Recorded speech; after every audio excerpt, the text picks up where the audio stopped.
The 2018 Grand Finalists have been decided, with the Melbourne Storm taking on the Sydney Roosters. William's predictions last week of Souths versus Cronulla stinks, and my prediction of the Storm Roosters was actually for last year's Grand Final, not this one. So this week we have brought on someone who might know what they're talking about. Welcome to Mr. Jarryd Hayne. How you going, mate? Welcome, mate. Now, boys, this is probably a fair result for the best two teams of the year. I think that's what everyone wants, isn't it? 1 versus 2. But I thought both of them tripped into the grand final. I wasn't really on the Final Four as much as I was in the last couple of years. They're usually like pretty much the hardest game of them all. You know, just to get into that grand final. You've played in a couple yourself, Hainesy. Just to get over that step. And I think the Roosters were pretty much linked in there.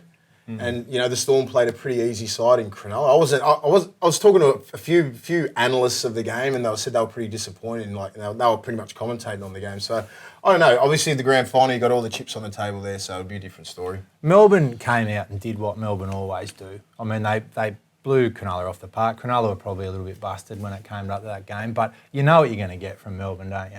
Yeah, definitely. They were clinical as well. They had no Gal and Graham, and I think they obviously hurt Cronulla.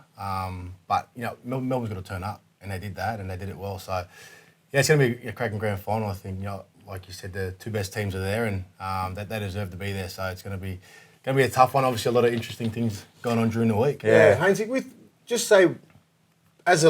I used to play left side back row, and I seen Cooper Cronk going to the Roosters half. And he just sits out there for 40 minutes with one arm, and he gets run at one time. Do you think that comes to like if you're playing number 1, if you're playing number 6, or you're playing in the centres, and you're usually on the left side, do you want early ball to attack him? Like if I was a back row, I'd just be running inside shoulders all the time. I'm not sure if it was bad coaching or just bad playmaking from Reynolds and the 6. I'm not sure because they control it. Yeah, it all gets down there. I think it's just the key players really. I think.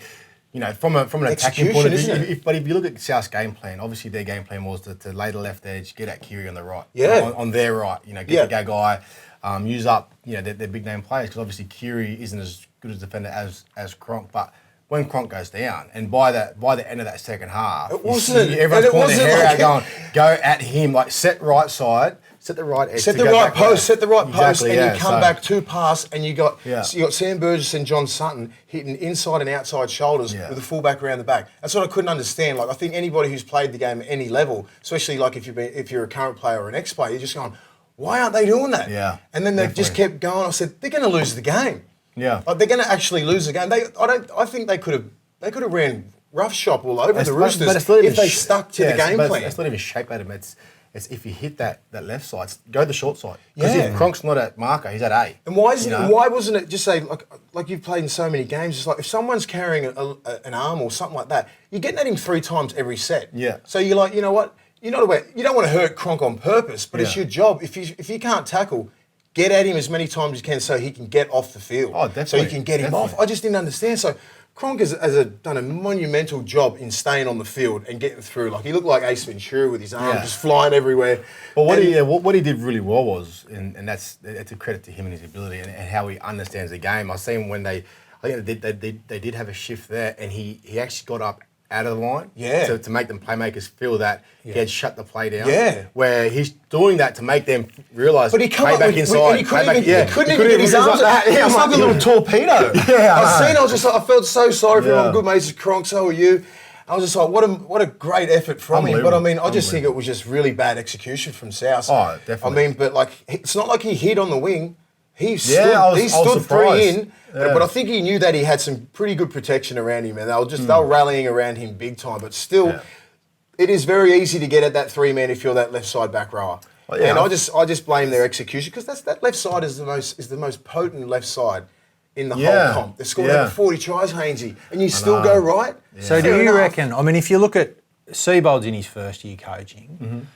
Do you think he was sending messages out and it wasn't getting listened to, or do you think? Yep. Oh, it's tough. Yeah, it's tough. I think when you look at it from a whole, the whole blueprint, their whole game plan would have relied on lay the left edge, go back right. Yeah. And so it's pretty much who's going to change it. Yeah. Who could change it? It's Reynolds. Reynolds is playing right edge. Does he see Cooper or Cody Walker? They wouldn't know the whole team. If we're sitting there, and I mean the whole.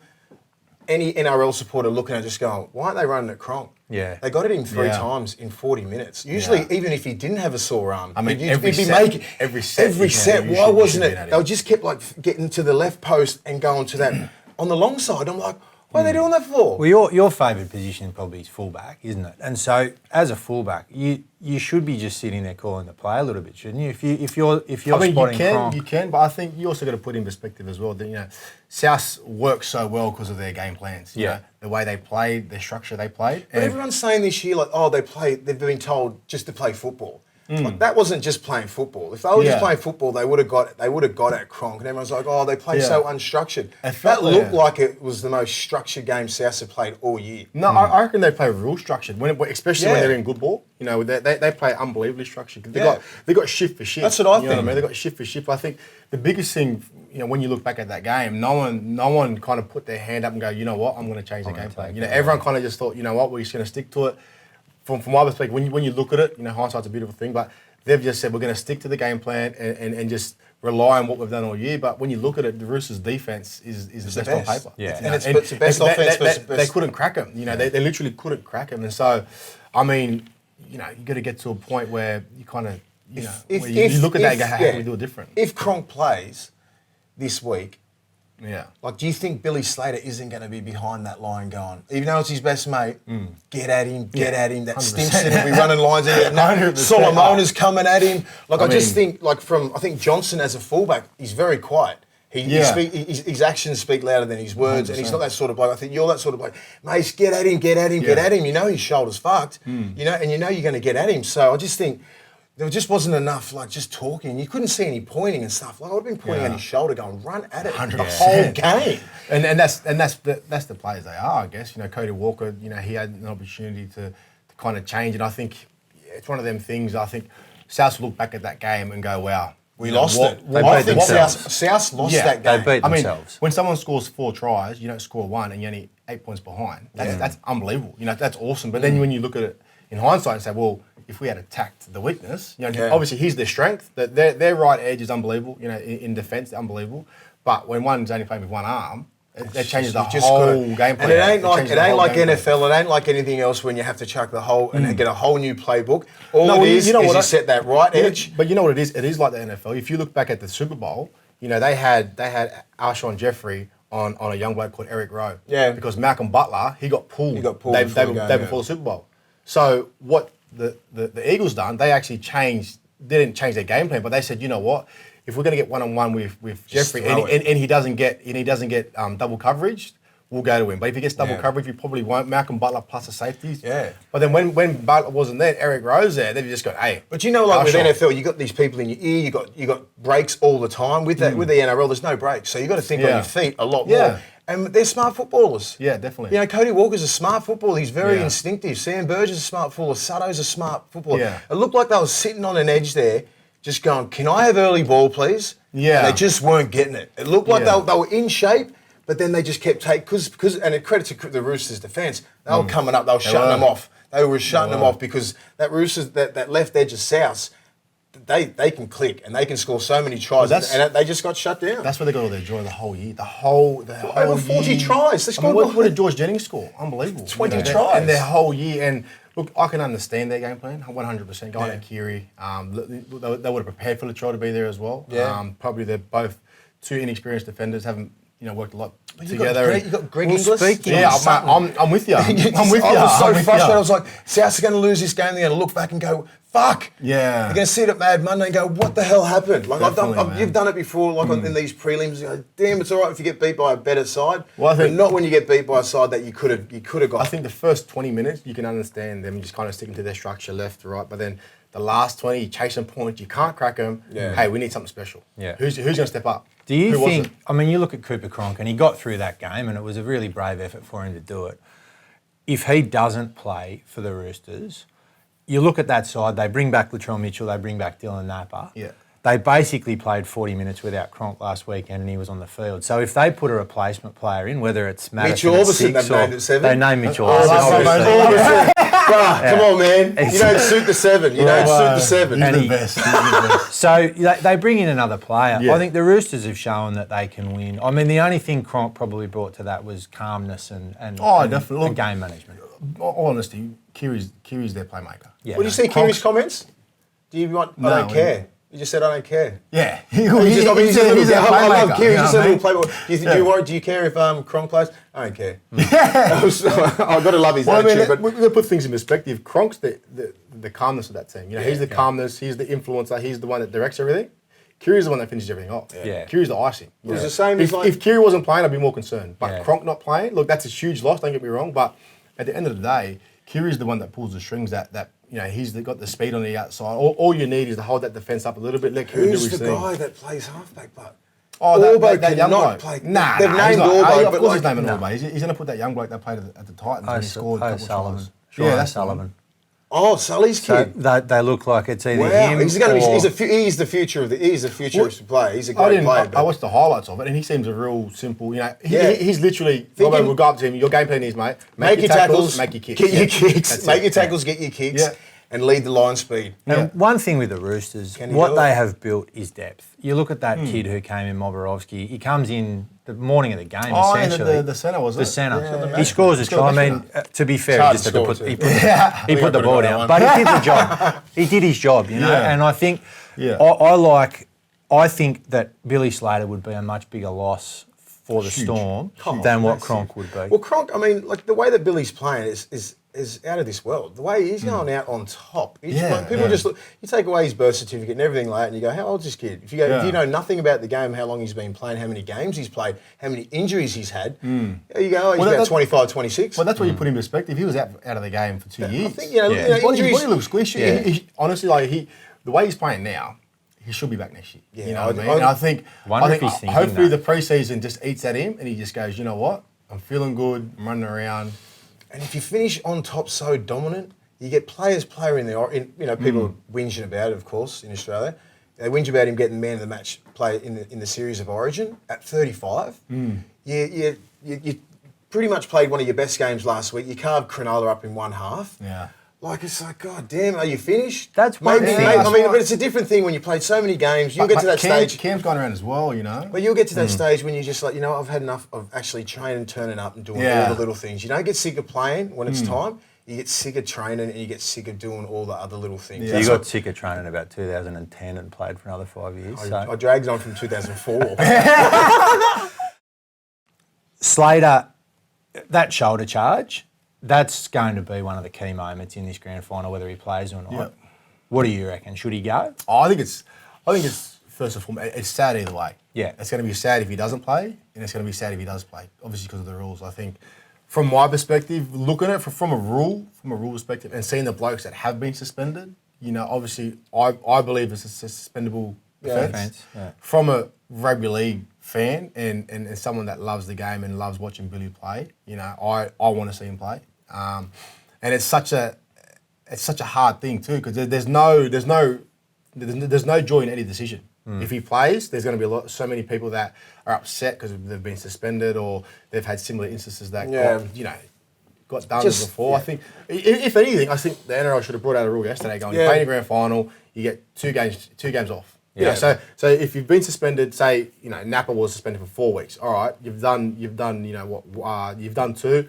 The grand finals another two. So you've only missed really 3 games or 2 games. Yeah, so, you're right. I mean, like when the first semi-finals, the second, the third, the fourth. Yeah. I mean, if you're going to miss a grand final, there's got to be. I think they're going to end up changing the rules because it'll be called the Billy Slater rule. Yeah. Because I think he deserves to play. I'm against shoulders to the head. Yeah. If it's a north-south run and you just bang like Napa did to McCulloch, Napa knew he fucked up. He copped the 4 weeks, and now he's back for the grand final. Yeah. But like, you know what? Fecky's going for the corner. Billy's coming this way. It's man on man. What happens if Fecky drops a shoulder right into Billy's head or Billy's shoulder and knocks Billy over and scores? There's no drama. Yeah. But because I think he underestimated Bill's strength and Bill come flying in and went bang and cleaned him up. It looked brutal, and I thought it was a great tackle. Yeah. And then all the journos start whinging. Oh, it's a textbook shoulder charge. Yeah, it's a fucking textbook shoulder charge. but it's not a north-south collision. It's one bloke running this way, one bloke running that way, and it's fucking man versus man. It's a man sport. And it's shoulder on shoulder. And Fecky got absolutely bitched. You know what I mean? Like, if he had to drop, as I said, if he dropped the shoulder into Bill, or if he steps around him or whatever, and they actually charge together, who wins there? Like, is that a shoulder charge? Is it still a shoulder charge? Does he score the try? Does Bill let him score the try? They could have changed the whole game. Bill knocks him flying, changed the whole momentum of the game, and now he's getting crucified for it. Now he can't do a thing right, or as you said, it's a lose-lose situation. People are going to sook their little asses off. If you're not involved in the game, you haven't played the game, just shut the fuck up. All the journos, everybody like that. I just think we want the best players out there. If you're a fan, like I'm a fan now, I support the game. I want the best players out there. I think they got to come in and just say, look, this is a fine.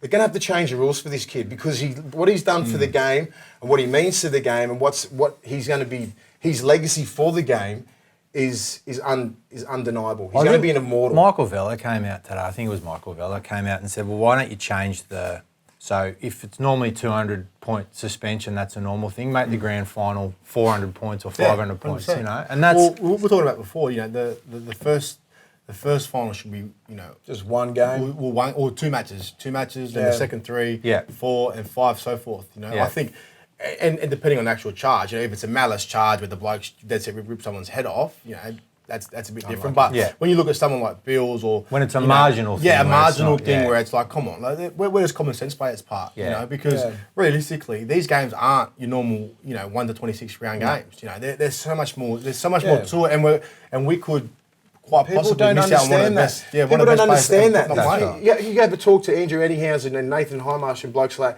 who are retired now, played over 300 games, and you talk to them at kangaroo unions and you go, fuck. They go, I'd swap every single one of my rep jerseys for a grand final win. Like, that's how much a grand final means to people, to even play in one, to even win one. Like, it means so much. And if you're a journalist and if you haven't strapped on the boots or been on the field, you just don't know. I'm sorry. Well, you can comment on the game, fair enough, that's your job. But don't try and come out and crucify a bloke, like, because you don't know what it means to us players. You've got no idea and you never will. That's why you're a journo.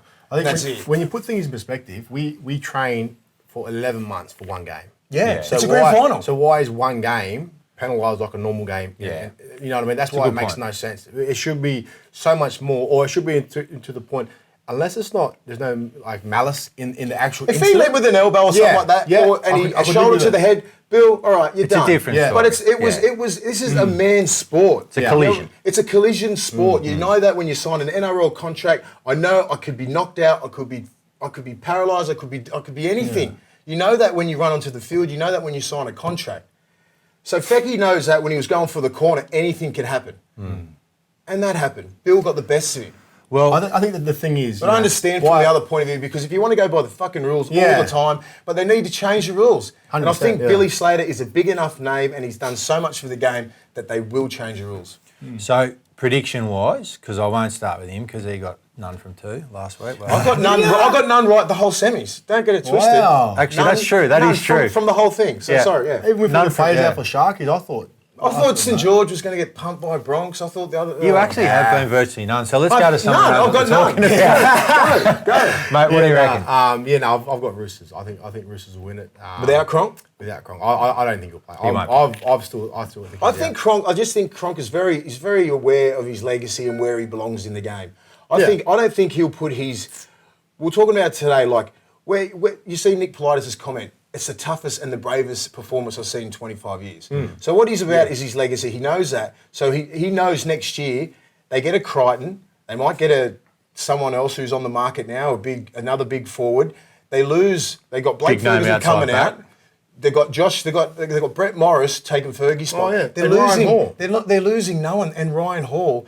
And then so if Cronk comes back next year and fixes it, and they've got a better roster. So, but if he goes out there this week, less than 80% that he knows that he can do what he's capable of. He's not going to risk it because he knows next year he's going to come back because he's earned everybody's respect in the Roosters. He's earned everybody's like so the players at the start of the year were going, we don't know him. He's not about the club and all this sort of stuff. He's proved that all this year that he's about the club. So next year he's smart, man. If he sits out this game, I know if he's able to play, he'll play. But if he's If he's 50%, he can't do that. One hit's going to stuff him up because he knows how Melbourne will isolate him the whole time. They're too calculated. He should sit out. Yeah, I think from a medical point of view, I think he's completely torn his rotator cuff. I think, and no one. I honestly think they know that he's not going to play. Yeah. But I think this is the best distraction for the Roosters to prepare for the game. Like when I look at things, like one of the main reasons I'm so confident in the Roosters is if you look at both teams, what distractions do they have?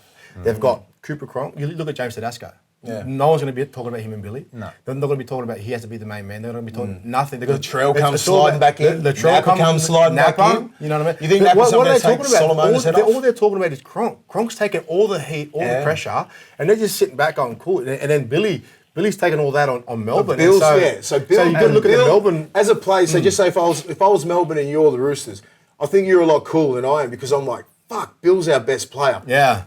We need Bill. Yeah. We need Bill or we're going to get beat because I know you can put Cameron Munster back there and you can sort of fix around the little pieces. They can't put him back there. Nah, they'll play him. But he's been playing so unbelievable. But you put that... Drinkwater, is it? Yeah, they've got a couple of people. Jerome Hughes will play. Jerome Hughes. But I'm just saying, Billy is so important to that team. He's a lot more important than Cronk is. And I just think... Yeah, I'm going for the Roosters. I mean, You're mocking the Roosters. You're mocking the Roosters. Mock. Storm's won enough. I'm sick of them winning. I know. And I want Bill to play. Bill to play. Let's put it in perspective. If they do win with no Bill, that's got to be the greatest victory. Yeah. The greatest grand final for me I've ever seen because of the Roosters. Because the Roosters are the players stacked. they have. Keary, Latrell, Hargrave, Tedesco. You know, look at Teddy, man. Look at the strike that they got. Like I've got to give a big ups to bloody Hargraves last week. Yeah. He beasted the Burgess brother, the two twins, man. Like they were running hard, and he just stuck his body out. He's been injured most of the year, and he's come back. People sort of question him now. He's got a bit of help with Napa. Takiaho gets another week off. They got some big hitters there, man. Yeah.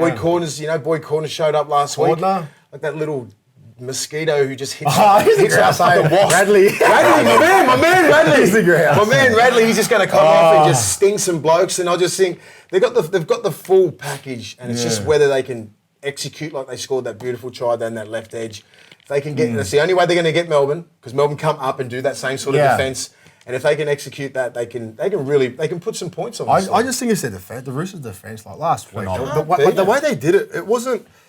Everyone's on the same page. You know, when you talk about defence, you want everyone on the same page. So whatever you do, make sure everyone's doing it. Yeah. You know, whether it's right or wrong, make sure everyone's doing it. Yeah. And then if it's not working, change it so it does work, but make sure everyone's on the right page. And when I watch the Roosters, they get out real hard, and then once they're out there, they make a decision: do we jam or do we hold or do we come back? Yeah. And the 3-man are dictating everything. Or the 4-man. If they've got a lead line inside the 4-man, the 3-man is dictating everything. You know, and he can read it. And what do you think of the battle of Latrell and Chambers? I love it. I mean, Latrell's got him, man. I'm good nature Chambers. I love Will, but the two Indigenous brothers, man, they're going to go at it again. Yeah. And mate. Latrell, he's 21, then you got Chambers 30. Man, you know, if 21's trying to take you on, you're just going to be going crazy. So, and Latrell's cocky as hell. Yeah. He's cocky, and so he should be. He should be cocky. He's one of the best. Massive. He is a big boy, man. No one can rag down him, and Chambers knows. He's got his hands full, man. Got this young kid just coming. I'll be shitting myself, bro. I'm good friends with Chambers. You're good friends with Chambers as well. If you look at Origin, I don't know why Chambers wanted to come out and just try to put it on him. You know, he felt like Latrell was, first. Well, he's a young brother. Person you're putting it on, but he's like, kind of cruise with him, man. But he's just like Chambers is one of them dudes. He wants that static. He just wants. He goes, all right, I'm the number one centre in the game. GI and himself. Latrell's trying to get the crown. And if he beats him this week, he's going to take his test jersey. His test jersey's on the line this week, Chambers. And you know how hard it is to get in them test sides. It's harder to get out.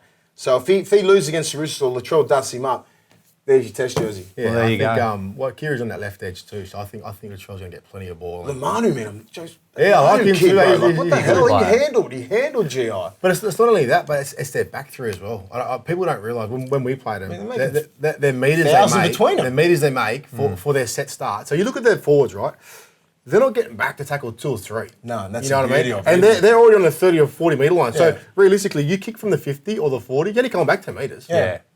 So you're not running that extra last 4 years. Exactly, but you're not running that extra 30 metres every set. Well, you do 30 sets a game. Like Hargraves times 30. That's almost an extra couple Ks. Yeah. You're not doing that, and that's why the Roosters.